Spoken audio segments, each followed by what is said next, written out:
சிவா இயக்கத்துல தல அஜித் நடிச்சிட்டு இருக்கிற படம் தான் விவேகம். அஜித் நடிச்ச படங்கள்லயே அதிகமான பொருட்செலவுல பிரம்மாண்டமா உருவாகிற படமும் இதுதான். இந்த படத்தோட ஷூட்டிங் சென்னையில நடந்தாலும் பெரும்பாலான காட்சிகள் பல்கேரியாவில் இருக்கிற பிரபலமான ஸ்டுடியோவில் தான் படமாக்கப்படுது.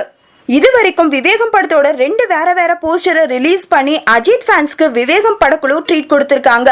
ஃபர்ஸ்ட் லுக் போஸ்டர் அஜித் 6 பேக்ஸோட கோபமா நிக்கிற மாதிரி செம்ம கெத்தா இருந்தது. 2வது போஸ்டர் அதுக்கு அப்படியே ஆப்போசிட்டா பனி பிரதேசத்துல துப்பாக்கியோட அஜித் நிக்கிற மாதிரியான போஸ்டர் வெளிவந்தது. விவேகம் படத்தோட டீசர் எப்போ ரிலீஸ் ஆகுங்கிறது தான் இப்போ அஜித் ஃபேன்ஸ்க்கு இருக்கிற பெரிய எதிர்பார்ப்பு. அதே நேரத்தில் அஜித்தோட பர்த்டேவையும் ரொம்ப கிராண்டா செலிப்ரேட் பண்ண அஜித்தோட ஃபேன்ஸ் முடிவு பண்ணியிருக்காங்க. அதோட ஒரு பகுதியா மதுரையில் இருக்கிற அஜித் ஃபேன்ஸ் நேற்று முன்தினத்துல இருந்து அஜித் பிறந்தநாள் வர ஒவ்வொரு ஞாயிற்றுக்கிழமையும் அங்க இருக்கிற முதியோர் இல்லத்துக்கு உணவு கொடுக்க முடிவு பண்ணியிருக்காங்க. அது மட்டும் இல்லாம இன்னொரு ரசிகர் ஒருத்தர் விவேகம் போஸ்டர்ல அஜித் நிக்கிற மாதிரியான பொம்மையை செஞ்சு அசத்தியிருக்காரு.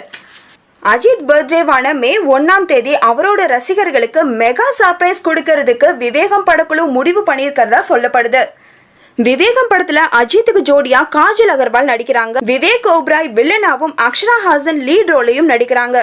சத்யஜோதி பிலிம்ஸ் தயாரிக்கிற இந்த படத்தை ரம்ஜானை முன்னிட்டு வெளியிட படக்குழு முடிவு பண்ணியிருக்காங்க.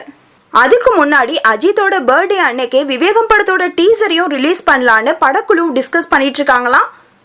அப்போ அஜித் பர்த்டே அன்னைக்கு விவேகம் படத்தோட டீசரும் வெளிவந்தா தல ஃபேன்ஸுக்கு செம்ம கொண்டாட்டம் தான், டபுள் ட்ரீட் தான். இந்த நியூஸ் உங்களுக்கு பிடிச்சிருந்தா லைக் அண்ட் ஷேர் பண்ணுங்க. உங்க கருத்துக்களை கமெண்ட் பண்ணுங்க. மறக்காம NET TV4U க்கு சப்ஸ்கிரைப் பண்ணிடுங்க.